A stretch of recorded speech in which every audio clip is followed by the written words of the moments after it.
Hi folks, my name is Mark Johnson, and this is day 3 of our finish cabin dismantle up in Meadowland, where we've gotten the roof sections off and the loft floor removed, which was a big job yesterday because it had floorboards on top and ceiling boards nailed to the bottom of it. And the ceiling boards are all laying inside yet, and I'll show you that. But anyhow, our trailer is getting filled, and we've here's the mess inside. We had to collapse the chimney yesterday, and that was kind of a messy experience. These are the boards that were on the ceiling. I was thinking about saving them, but I really don't think we're going to have the time to do that if we're going to get out of here on schedule. But the crew's been working real good together. Whenever, wherever. For more information, call 20. There's nails in all of the corners, which is slowing us down. Some of them are toenailed in. Here's one that's actually down in the inside. And this is the mess we have to deal with. So we're working off of the outside of the building where there's a lot less debris. And we're saving this wall right here because that's our bathroom. And hopefully we don't collapse that when we get this wall off today.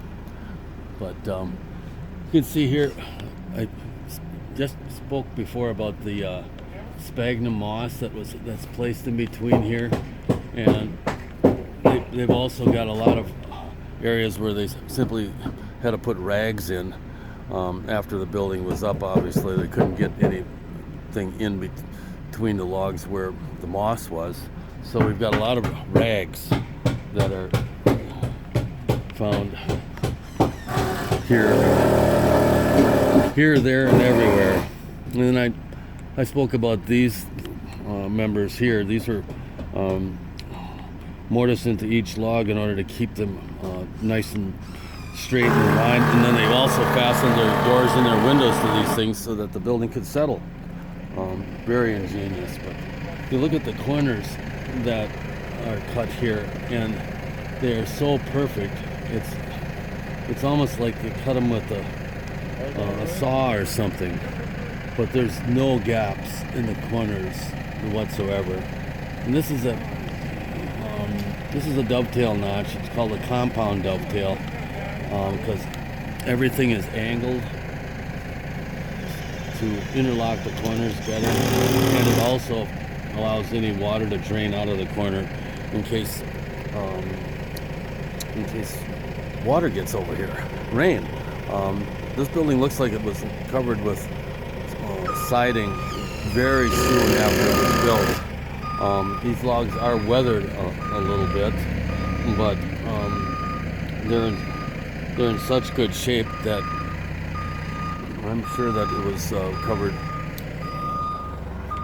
with siding as part of their original plan, whereas in many cases this doesn't occur years later after, say, an addition is done.